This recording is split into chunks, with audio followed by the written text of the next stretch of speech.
Hello and welcome back to another RPG Maker with me, Squishalski. So, where is it that we are up to? So, we was up to the restaurant and we was going in and was eavesdropping on the conversations, but I still need to eavesdrop on the police's table and also the bar area. So I am going to continue on with that.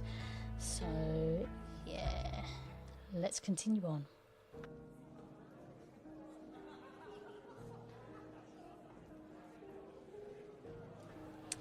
So you hang up the phone.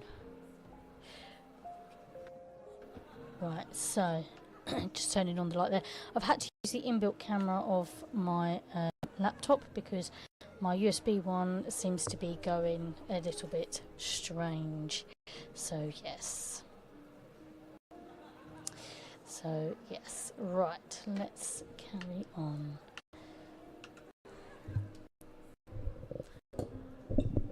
Oops. That's it, right. So potato stew wasn't bad, but thinking about taking another bite feels like a form of self-sabotage. Eavesdrop on the conversation? Of course we will, because why not? So Laura, you hear the news? Budget's tighter than my son's boots. County says either you or Vining might have to pack up and transfer to South Paris.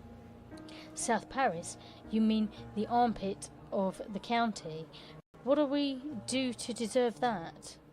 Blame Terry. He says it's that or start holding bake sales to fund the department.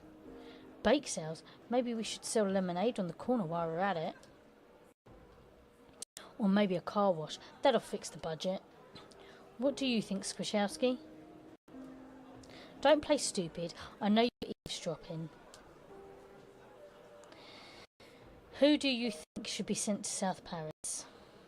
Oh.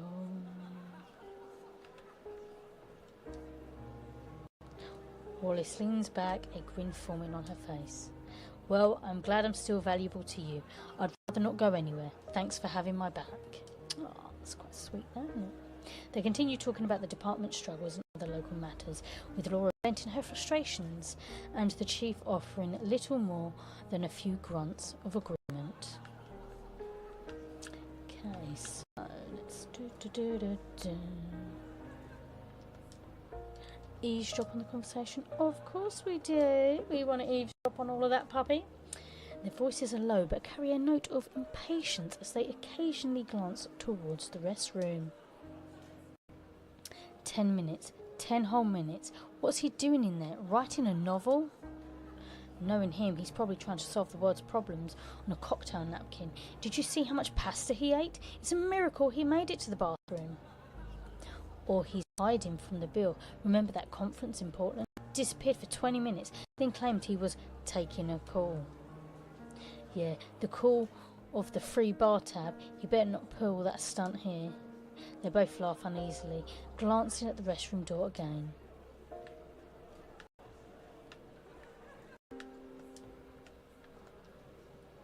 Eavesdrop at the conversation? Yes. Okay, which one? The guy with the Rolex who keeps checking his pager? Too obvious. He's probably married. When did that ever stop you? I'm leaning toward the one with the crooked tie. He looks like he needs someone to loosen him up. What about Mr. Slick in the middle? Bet he'd buy us both drinks. Tempting, but where'd he go? Crooked tie's mine. You can fight over Rolex or Slick. Oh, let's have a conversation. You got a problem or something, huh? Standing there, all quiet like you're better than me? He sways easily, slurring his words. I don't need to hick, no trouble, all right? But if you're looking for it... He trails off, blinking slowly. You're gonna get it, maybe, just maybe. He waves a hand vaguely in your direction. Eavesdrop on the conversation? Yes, we do. You ever think about calling her, just to see if she'll talk to you? Nah, some ghosts are better left haunting, buddy. Ask Mr. Connell about gaining access to the Foxtower apartments. Yes. Excuse me, Mr. Cornell. Hey, Detective, good to see you again. I saw that your partner is feeling better again tonight. Yeah, maybe not so much. Anyway, I need to speak with some folks over in the Fox Tower apartments tomorrow. I heard you manage the property as well. He exhaled slowly, visibly concerned about the possibility of brewing trouble with one of the residents at his property. It's about Paul Richards, isn't it? I warned him. One more slip up and he's out. Feels like I get noise complaints about him every other week. Or is it Tommy Harris this time? Oh, Tommy, with your loud drunken mouth. He looks over your shoulder at Tommy, a scowl darkening his expression. No, sir, it's nothing like that. I just need to follow up with some folks who may know something about Emily's murder. Your words don't calm him. Instead, they have the opposite effect. Oh, Lord, please don't tell me one of my residents is involved. The apartment's reputation would sink even lower. I'd never recover from bad publicity. I wouldn't worry just yet. So, can you let me in? Yeah, come see me at the motel tomorrow. A distraught look settles over his face. His shoulders drop in under an invisible weight. Thanks, it's much appreciated. Eavesdrop on the conversation? Yes. You ever think about oh yeah, no. Already read that one. Done that one.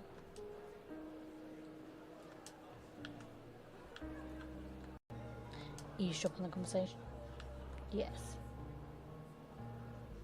I'm telling you, the Red Sox are going to turn it around. Clement's still got it in him. Clements, he's more washed up than the lobster traps out in Casco Bay. Marinas are looking better than the Sox this year, and that's saying something. I think it's going to be the same combo. Yeah.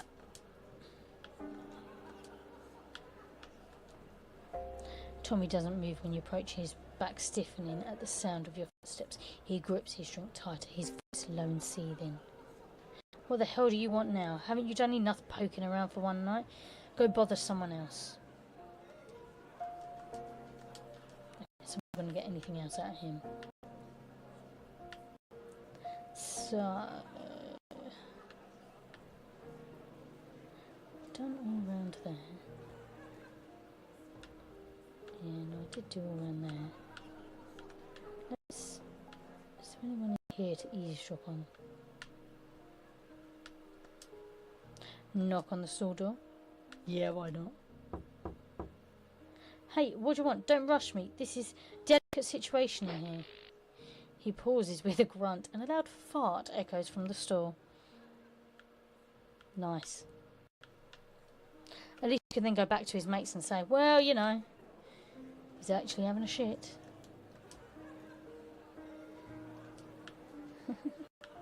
Right, okay, so...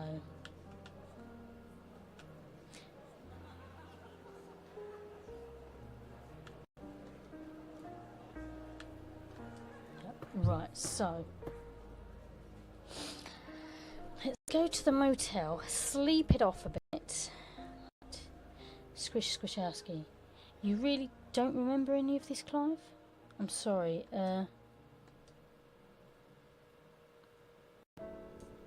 Squish. Right, Squish was a long time ago. My memory ain't what it used to be.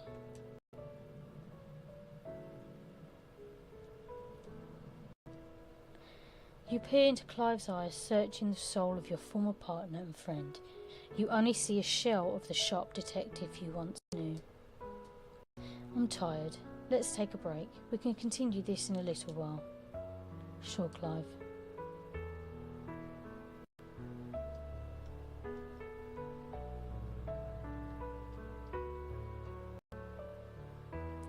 Thanks for coming, Squish, especially in this weather.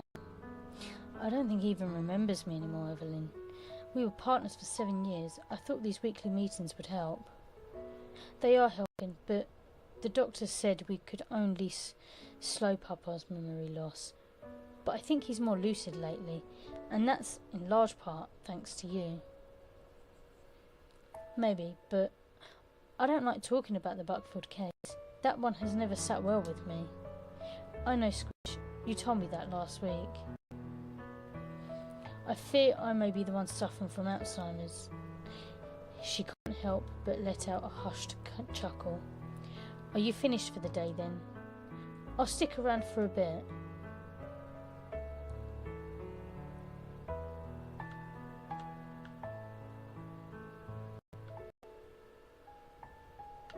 There's a little kitty cat. Let's go see the cat. Oh, listen to the kitty cat. Not watching the inauguration today? Clive shakes his head, letting out a dry chuckle that betrays annoyance. Please, another 4 years of this circus? Spare me. You can't help but show a faint smile. He wasn't my first choice either, but you've got to admit, after the lawsuits, impeachments, criminal indictments, felony convictions, assassination attempts and everything else, the bastard is resilient. I don't like talking politics, Squish. You should know that by now. I do, Clive. He exhales sharply, struggling to find his next words, a flicker of regret in his glance. I know I've been coming every week for the past month. I know you've been coming every week for the past month. I remember your name, friend. It's just some things, names, places, cases, they sit on the edge of my mind, close enough to touch, but I can't reach them. You try to convey reassurance without overdoing it. It's okay. His posture straightens slightly, and a glint of determination replaces the uncertainty in his eyes. You ready to pick up where you left off, the Buckfield case, I mean? Yeah. Do it. Was I really shitting my pants the entire time? And that was our first... Oh, I missed it. It was my first homicide case, period. You spent most of the next day at the clinic, if I recall. Act 2. So, I've got to try and get as many of the other clues and everything else. Clive's at the clinic. What's going on? Is it serious? You rub your hand across your face, trying to keep your tone even. Yeah, he's got the flu or something. It's not major, just a rough patch. I'm handling things in the meantime. Her disappointment is evident, her voice rising just enough to carry the weight of her authority. There's no time for this, Squish. The higher-ups are on my back, and I can't keep telling them to wait. But get it moving. I understand. I've got it. I'll push through today, and I'll get something. Just give me a little space to make some headway. Her voice hardens with a hint of finality, but there's an undertone of trust buried in it. Good. No more delays. We'll send someone to pick you up later. Make sure I don't regret this. A surge of resolve runs through you. Noted. You hang up the phone. Right. So, I now have to try and get the last bits. Right. So, let's... Yeah, no.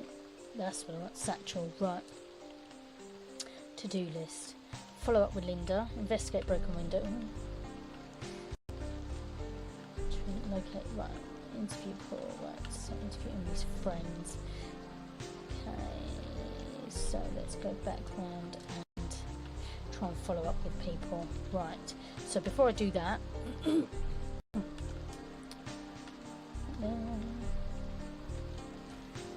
So I want to try and get everything else done before I ask for the key.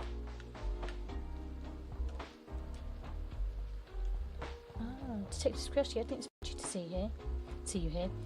You can sense her unease in the way she holds herself. Her lips are quivering slightly. You make an effort to calm her nerves. I suppose that makes two of us, Sophie. You remark with a friendly grin. You decide to bring up... Let's do some small talk.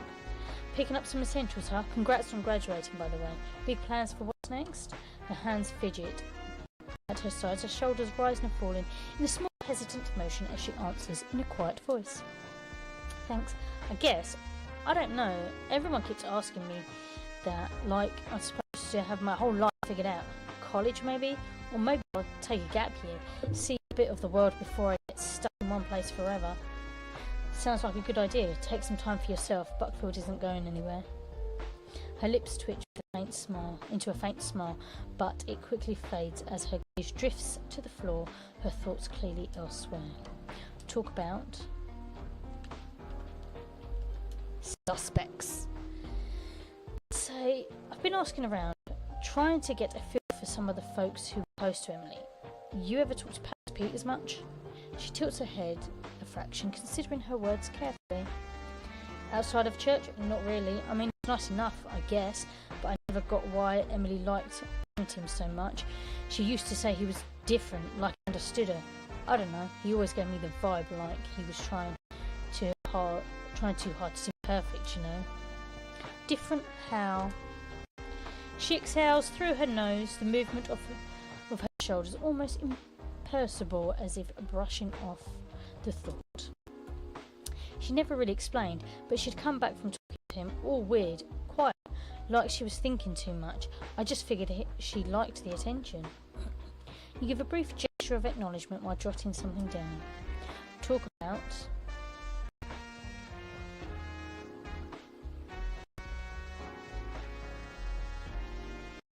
this is just, there's not anything new to add there.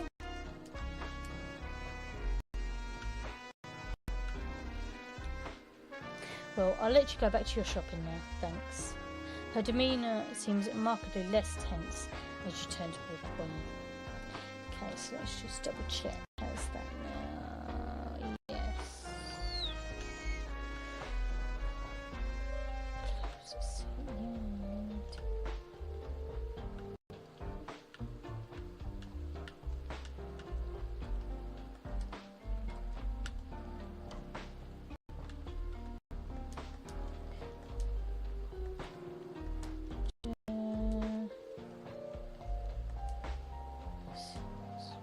Start up from the notepad.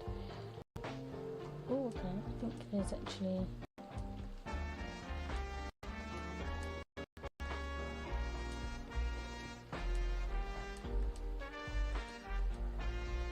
something else. Tommy Harris. Look, I wanted to ask, what's your take on Tommy Harris? Long time. Tommy's not just one thing, you know. Sure, he's got a temper. I think I've said all this before, but it looked like she was a car trouble. Maybe he seemed, I don't know, different, quiet, trying to figure out. Something because it felt a bit unexpected moment between them. Unexpected moment. What do you mean by that? Well, it's hard to explain. Tommy's not exactly the helpful type. Sure, he'll do a job for a buck, but he doesn't do favours. But when I saw him, he didn't seem as off-putting as usual. I've never seen him offer any real help to anyone here, especially not to Emily. She always seemed like she'd go to someone else if she needed something. So yeah, it stood out to me. Okay. Let's try some small talk. Chocolate bars, you're joking, right?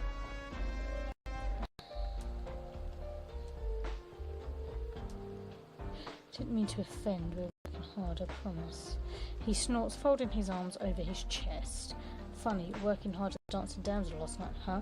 Saw you there with the other officers, looking mighty relaxed for a man on the clock. Best let it go, detective. Besides, he's not entirely wrong. You did roll out pretty late today for someone heading up a murder case that's been crawling along for more than a full day now. Talk about, okay. Okay,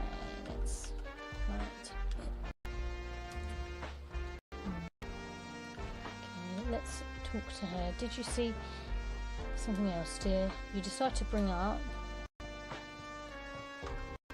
Okay. What do you think of Linda Johnson? I know she's been under a lot of pressure. Her hands freeze mid-motion, her fingers curling inwards as if to ground herself.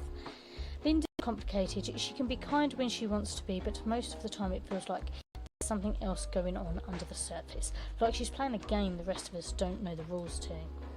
That's an interesting way to put it, Mrs. Collins. You think she and Emily were close?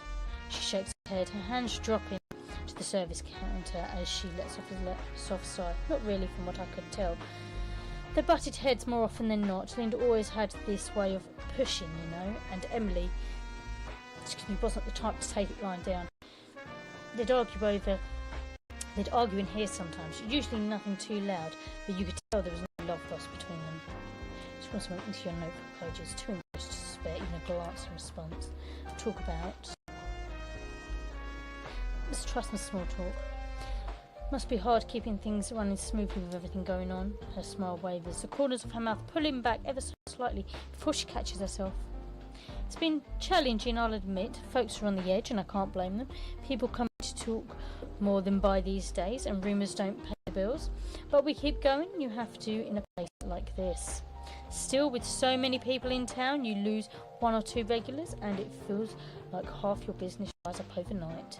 Sounds tough, I'm sure things will pick up soon though. The warmth returns to her smile and there's a shadow of something, sadness maybe, in her eyes. Thanks, detective. Talk about... Okay, right. Appreciate it, Miss Collins. Please, Betty, please, I insist. Oh, right, Betty, thank you.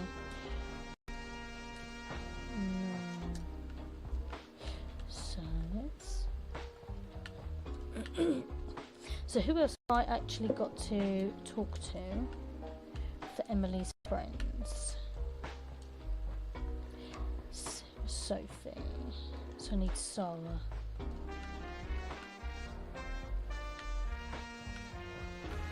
I also need Jacob as well, right.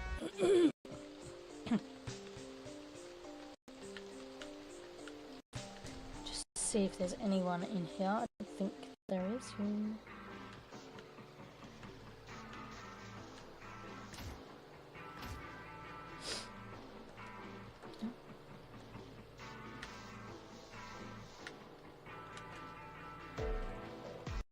Okay. Taylor Green. Her voice is sharp but warm. Her green eyes meeting yours with intensity that suggests she's no stranger to high-pressure situations. And no, before you ask, I'm not relating to that gossip queen over the City Hall, Maggie Green, with an E at the end. Her voice crinkles in faint distaste. She's made my life hell with that name mix-up. Anyway, I'm with Buckfield Gazette. You must be one of the detectives I heard about. What brings you here? Detective Squishalski. You decide to bring up... Okay, let's... have a word, yeah. Throw out some names, your 6 suspects, though in your way, that does not compromise their status in the investigation. Jacob, other than the fact he's the librarian at Buckfield Library, I don't have any special knowledge about his past or lifestyle. I know he moved here about a year ago, but that's about it. There's nothing new or worth talking about. Tommy and Linda? Her tone grows colder. Toxic doesn't even begin to cover it. Everyone knows their fights were nasty. Poor Emily caught in the middle of all that drama. She sighs, shaking her head. Linda's always struck me as an extremely manipulative person. She's only looking out for herself. I feel for what she's going through, but damn, feeling anything for her ain't easy. You and her have any kind of history? Not particularly. It's a small town detective. You see the same faces all the time. I never really interacted with her on a personal level, but if we did see each other, she was always looking like a hot mess. Kind of bitchy, you know. You've probably picked up on that already. How about the others? Paul Richards, aka Hot Spice Shop Hot Hood Dog. He's a decent rapper, I guess. I mean, if you compare him to like Vanilla Ice. But yeah, he's what you've heard, a punk, but pretty harmless. He was a freshman when I graduated from Pine Ridge High. The Drifter, Eddie Blake. I didn't even know his name. I thought about doing a story on him since his lifestyle seems peculiar. But Aaron? He wasn't keen on it. Didn't think it was interesting enough. I don't know anything about him other than that. I think he lives between the mall and the motel, depending on the day. Her tone begins to facilitate between dismissiveness and growing impatience. Was there anyone else? Oh yeah, you mentioned Past Peter's, I don't know, typical preacher I suppose. Seems like a nice guy. I'm not a church girl myself, but I know he's helped a lot of people. She gives you a look that says she's grown bored of this conversation. Anyone else? No, that's it for now. Talk about... Let's try a bit of small talk. How's the Gazette holding up these days? Her expression wavers and she lets out a bitter laugh. Not great, honestly. I'm the last one standing under Aaron. We laid off 2 staffers in the past year. Budget cuts, lack of subscribers, you name it. It's just me and him trying to keep the place afloat. She glances around, her lips twitching in a sardonic smile. Sounds cynical, but this murder, it could just be what we need. People love a tragedy. Hell, look at the O.J. Simpson case. Gets the presses running again. Not that I'd wish this on anyone, obviously. Her voice softens for a moment, a hint of guilt shown on her face. Anyway, enough about that. Talk about... Never mind. Thanks for your time, Ms. Green. I kind of want to get past her. Aha, there we go. Elegant lamp. Cool.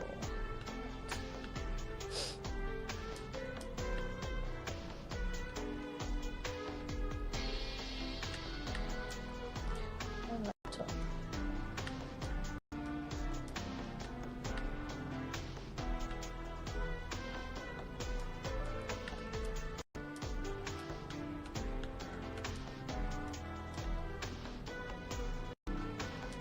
Okay, just see if there's anything.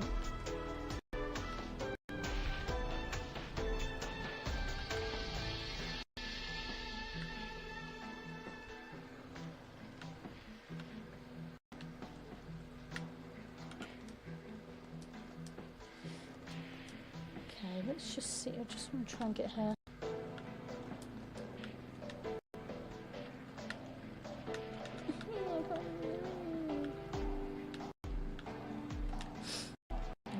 Let's actually come back out here.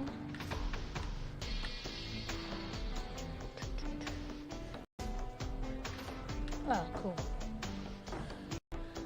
So, right.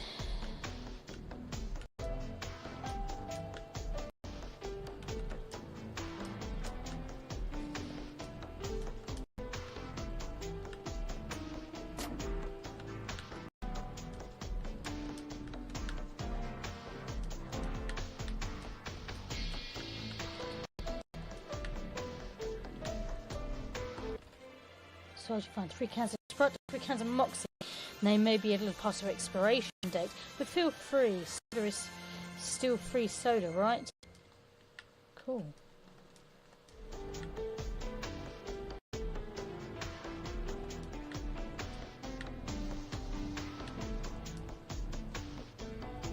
Hey, you must be the detective. The man offers you a firm handshake. Aaron Drum, Editor-in-Chief, Buckfield Gazette. Well, editor and everything, really. But the title sounds better, don't you think? Detective Squishalski. Right, from Portland. I talked to your partner this morning. He said he was on his way to the clinic. Didn't look too good, but we spoke briefly. I told him what I knew about the girl Emily. I was hoping to ask him a few questions, but he ran away pretty quickly. You were out of town yesterday, is that right? I was up in Aroostook County covering a very hard-hitting story about the declining frog population around some lakes up there. Turns out folks are blaming fertiliser runoff by nearby farms. Riveting stuff, right? You should have seen the locals. Big debates over frogs and farming. One guy swore he saw mutant frogs with 3 legs. He chuckles, running a hand through his grey, dishevelled hair. But the second I caught wind of the rumours about Emily's murder, I dropped everything and drove straight back. Something like this, it shakes a small town to its core. People are already talking, and I've got a paper to fill. I saw the local stations picked up on it.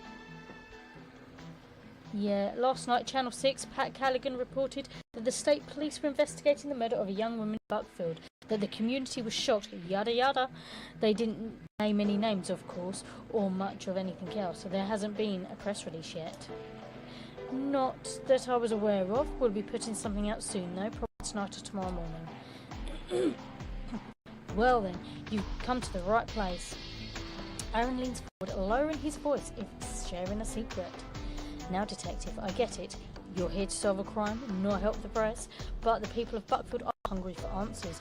Any chance you can give me a peek behind the curtain? What are we dealing with here?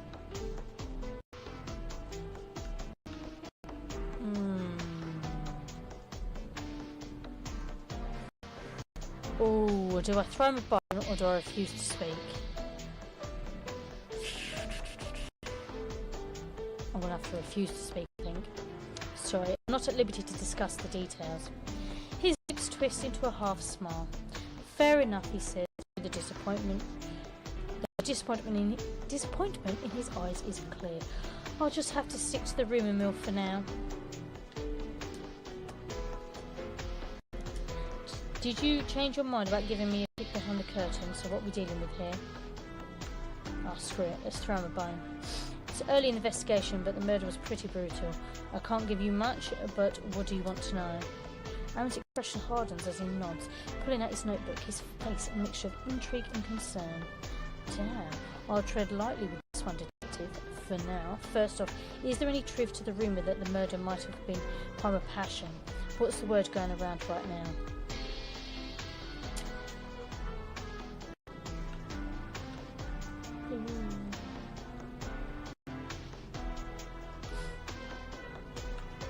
Let's just see. I can't confirm or deny that. We're exploring all possibilities as it relates to those who were closest to Emily. The nature of the murder, the degree of overkill suggests it may have been personal. Aaron nods, scribbling furiously, eager to spin that into a headline. Okay, but here's the big one. Some folks say there was a witness. Is that true? Did someone see what happened? We're following up on leads, but so far we don't have any witnesses to the murder. Let's leave it at that. He looks disappointed, but scratches his chin thoughtfully. That's unfortunate, but maybe someone will still come forward.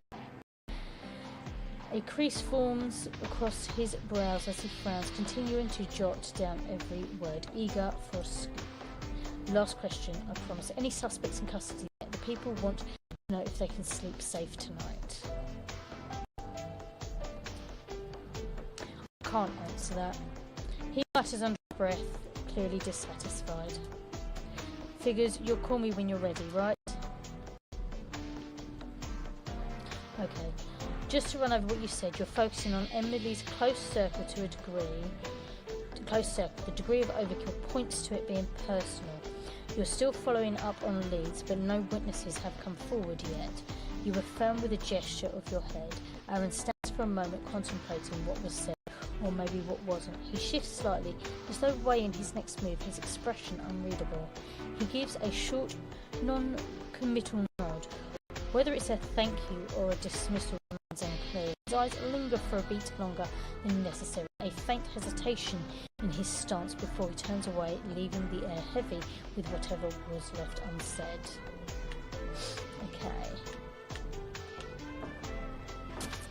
Okay, so let's now go and try and speak to Jacob.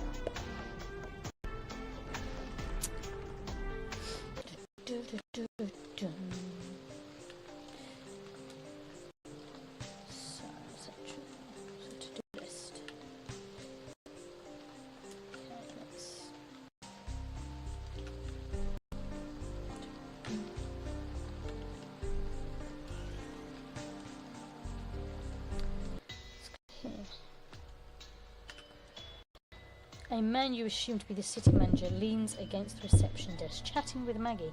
His pinstripe suit is sharp, but a little too polished, like he's trying to project an image. Mr. Jones, I presume? I don't think we've had the pleasure yet. Detective Squishalski. He turns towards you, offering a steady handshake, his smile precise and cutting. Ah, the man of the hour, Terry Jones, city manager. Welcome to my little corner of chaos. You decide to bring up... Let's go for some small talk. Being city manager, you must keep you pretty busy, eh? He glances over to you, a smile sharp and self-satisfied. Always, detective, keeping this town running isn't a 9-to-5 gig. But I imagine even city managers need a break every now and then. His gaze shifts momentarily to Maggie as he straightens his tie, speaking just a touch louder than necessary. Yeah, when I'm not hammering out details for town halls, signing papers and making sure everything stays on track. The kind of work that doesn't stop for headlines, like that goddamn murder. But enough about that. How's the investigation coming along? The people deserve answers. That's why I'm here. He tilts his head, his tone abrasive but laced with amusement. Right then, let's skip the pleasantries. What's on your mind? I wanted to ask you about Emily Johnson. His expression grows serious as he folds his arms with a theatrical sigh, though his self-centered tone remains. Emily, such a tragedy. She was one of those kids you just knew would make something of herself. Bright, personable, always had a spark. People liked her, teachers, neighbours. Not every teenager takes the time to talk to the folks around them, but Emily did. Terrible loss. And Linda Johnson? I've heard things haven't been easy for her. He shifts his stance, speaking more deliberately, something akin to sympathy crossing his face before he quickly masks it. Linda's had her share of struggles for a while now. She's the kind of person who doesn't ask for help, even when she needs it. Losing her husband, raising Emily on her own, is no small feat, and Emily wasn't the easiest kid to manage, from what I've heard. I just hope it doesn't, break her completely. Indeed, that's very informative. Well, if there's nothing else, I've got about 10 other crises awaiting me. You've got your work and I've got mine. Right, thanks for your time, Mr. Jones. He waves a hand dismissively but smirks. Any time, Detective, just don't let Maggie rope you into any gossip. She's got a town's worth stored up. Hey, I only share the good stuff. You nod, stepping back and jotting a quick note in your pad. Detective, what brings you to City Hall? Need some papers stamped or just looking for some friendly company? Seems you called us in the middle of a highly productive morning. If by productive you mean wrangling emails and dodging phone calls, then sure, highly productive. She winks at Terry. You decide to bring up... Let's do some small talk with her. How's life in the nerve centre of Buckfield? Maggie leaned forward, a playful lilt in her voice. Oh, you know how it is, Detective. Paperwork, complaints, and a whole lot of hurry up and wait. Keeps me on my toes, though. Terry chuckled softly, glancing over. If only everyone in Buckfield were as efficient as Maggie. Maggie's cheeks flushed faintly as she looks at Terry and back at you. Well, I do my best. Someone has to keep things running smoothly around here. You lower your voice. Maggie, I've heard some about Jacob Turner. Have you ever noticed anything off about him? Her brow lifts slightly, and she leans closer, whispering back. Rumours, huh? Well, I mean, I've seen him act a little off sometimes, but could just be stress. Anything specific stand out? She hesitates, her fingers drumming lightly on the desk. There's been a couple of times he seemed out of it. Distracted, maybe? Wait. By rumours, do you mean like drugs or something? Have you heard anything like that? She fiddles with her pen, her voice quieter. Well, I don't know anything for sure, but now that you mention it, there was this one time his hands were shaking. She pauses, glancing towards Terry, then lowers her voice further. Could have been nothing, or maybe... Maybe what? She shakes her head, her voice barely audible. I don't know, Detective. Now I feel like I've been missing something right under my nose. Is there something I should be concerned about, Detective? Not yet. Thanks, Mrs. Green. Thanks for the time, Maggie. She leans to the reception desk, spinning her pen idly between her fingers. Well, you've got me thinking now, Detective. I'll keep an eye out for anything unusual. Appreciate that.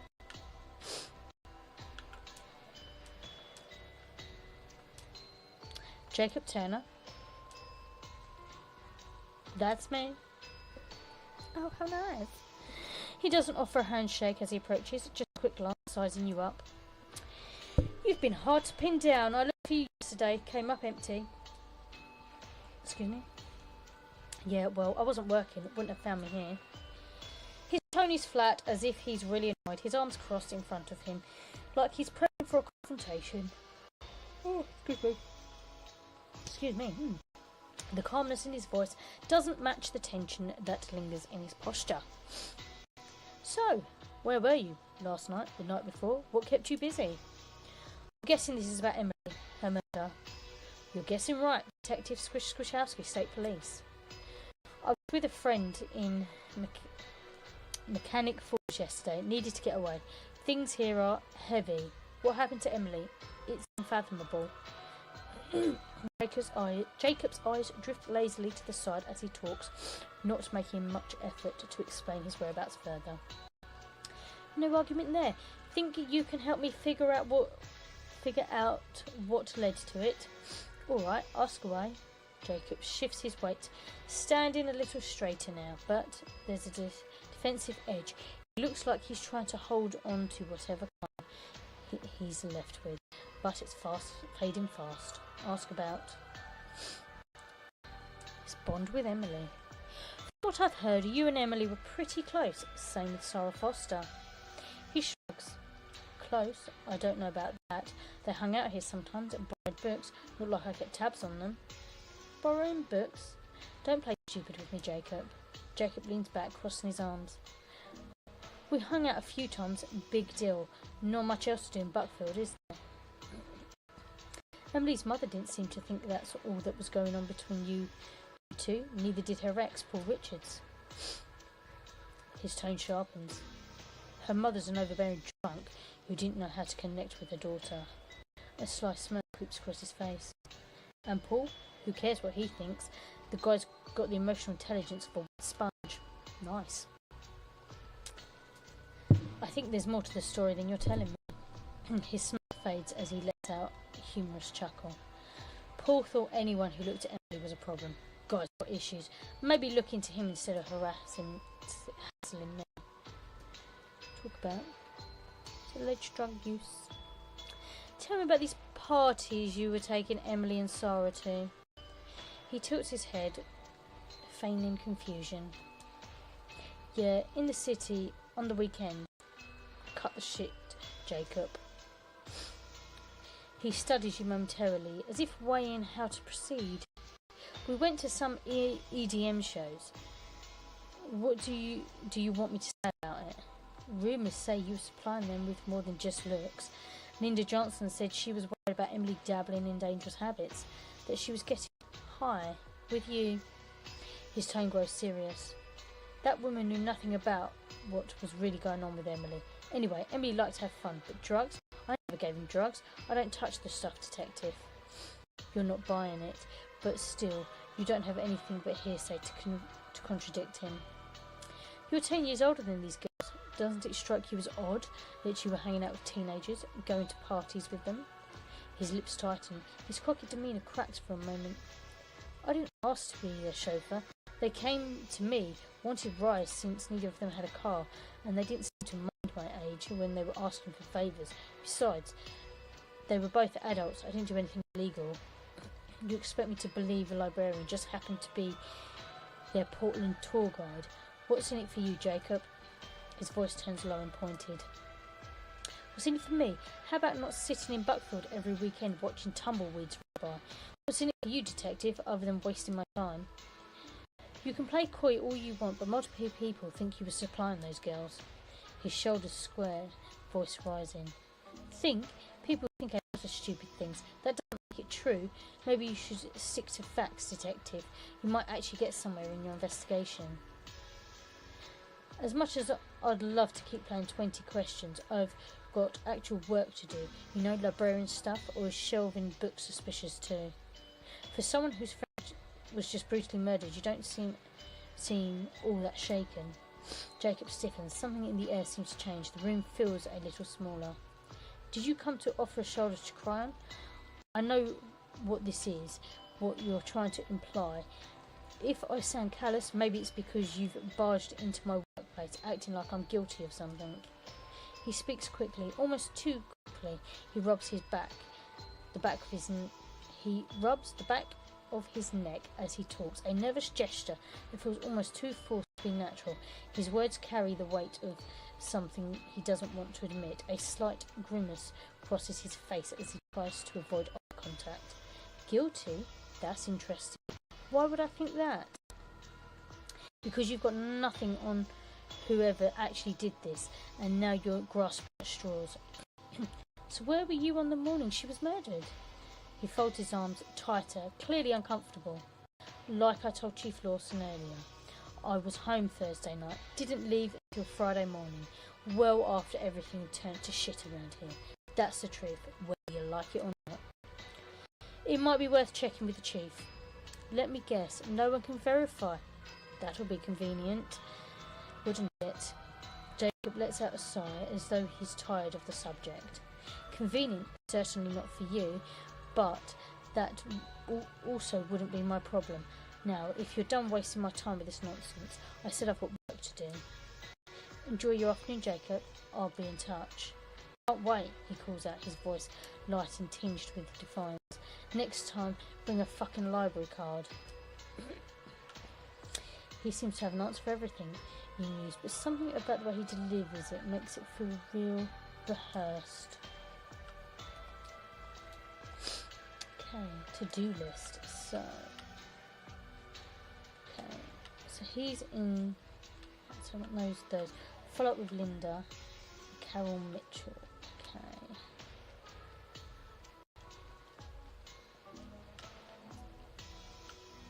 She did it.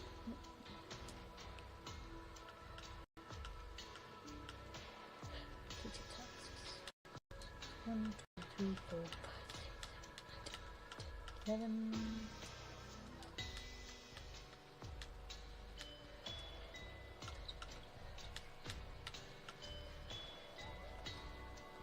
Okay, so let's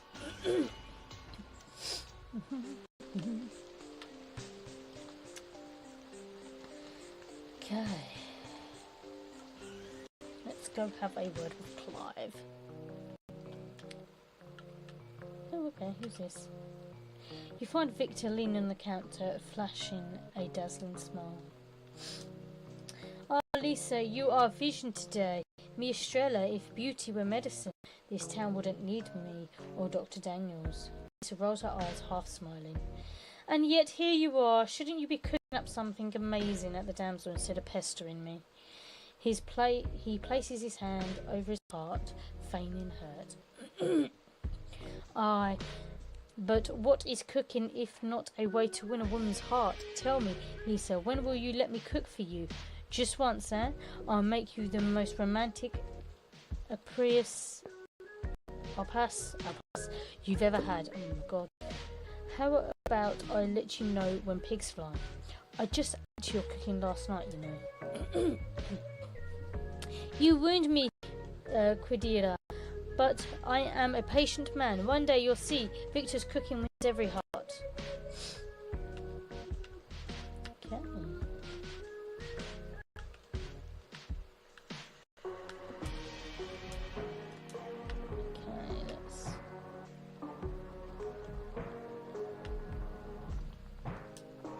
The doctor checks Clive's vitals, shaking his head. Clive, you're a wreck. A bad flu and dehydration. You're lucky you came in when you did. Clive groans, clutching his stomach. Lucky? I feel like I've been hit by a truck, Doc. How long am I stuck here? At least until the bag's empty, he says, adjusting the IV drip. And maybe longer. You're no good to anyone if you pass out on the job. Oh, by the way, Emily was transferred to the medical examiner's office in Augusta this morning. Should have some further information in a couple of days. Great. Maybe I'll feel human again in time to hear about it. Not if you're talking instead of resting. Let the fluids work their magic, partner. Squish, listen, if you run into any reporters, don't go running your mouth, okay?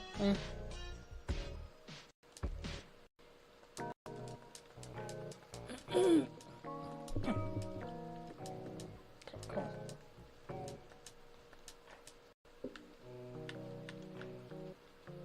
Well, okay, so he doesn't have much to say, so let's go and find Linda. Right.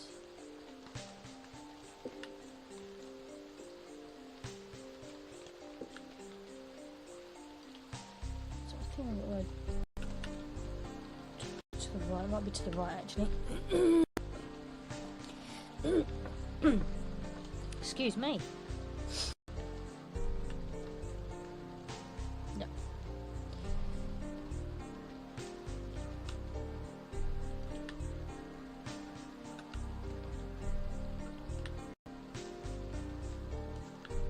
all shut. So I'm going to knock on all the doors again. Knock on the door. Yes. Ms. Johnson, you're back. I am.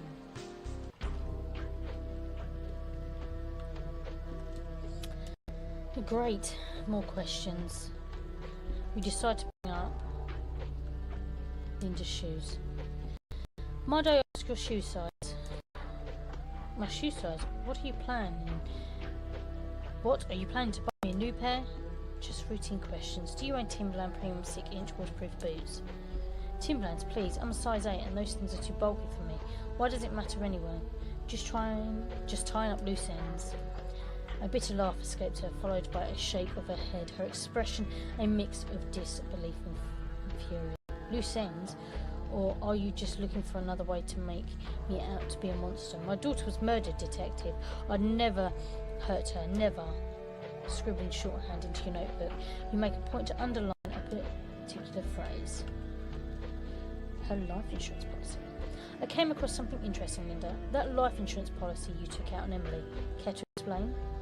Her hands fly to her hips and her eyes flash with indignation as her tone sharpens. Oh, for heaven's sake, you're really going there? It was just practical. I'm her mother. I had to think about the future. Don't you have any idea what it costs to bury someone? Or what might happen if something terrible occurred? I wasn't going to be caught unprepared. Convenient, though, that you made yourself the sole beneficiary. She crosses her arm tightly over her chest and nails digging into her sleeves as she glares at you. Who else was I supposed to know? Her father? He's been dead for years. And don't you dare imply I had anything to do with what happened to her. Emily was my world. She gestures towards the door as though ready to end the conversation if pushed any further. Why take out a policy in the first place? That's not exactly common for a teenager. Because Emily wasn't like other teenagers, okay? She was dabbling in things, drugs, risky behaviour. I worried about her, detective, every single day. That policy wasn't because I wanted anything to happen to her. It was because I was scared something might. You think that was easy for me? It was the worst decision I ever had to make. But I was just trying to protect her in my own way. Some might call it suspicious. Her voice quivers, not with sadness, but barely restrained anger as she spits out her response. Suspicious? You're unbelievable. My daughter is dead, and you're sitting here pointing the finger at me. I loved Emily. I wouldn't have done anything. I would have done anything for her, and I'll say it again. I'd never hurt her. So unless you've got something real to ask me, we're done here. The pen pauses over the notebook for a moment as you weigh the significance of what was just said.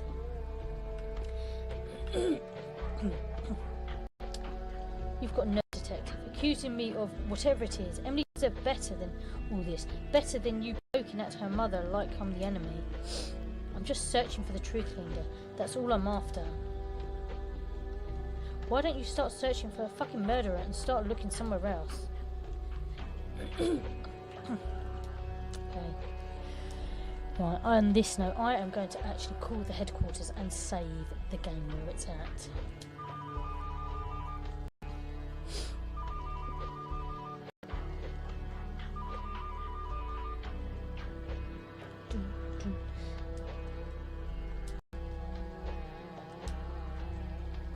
Let's go.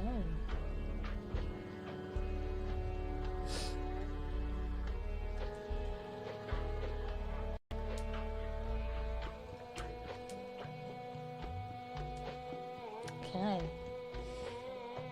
so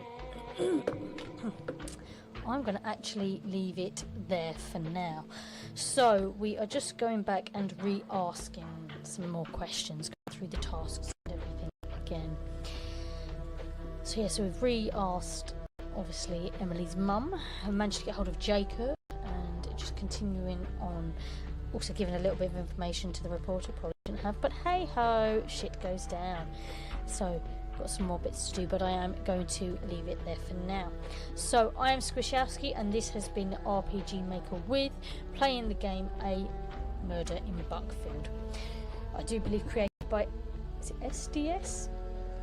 Excuse me, I believe. So if you have RPG Maker with, go check it out. But I am going to leave it there for now. So until next time, I will say goodbye and bye for now. Bye.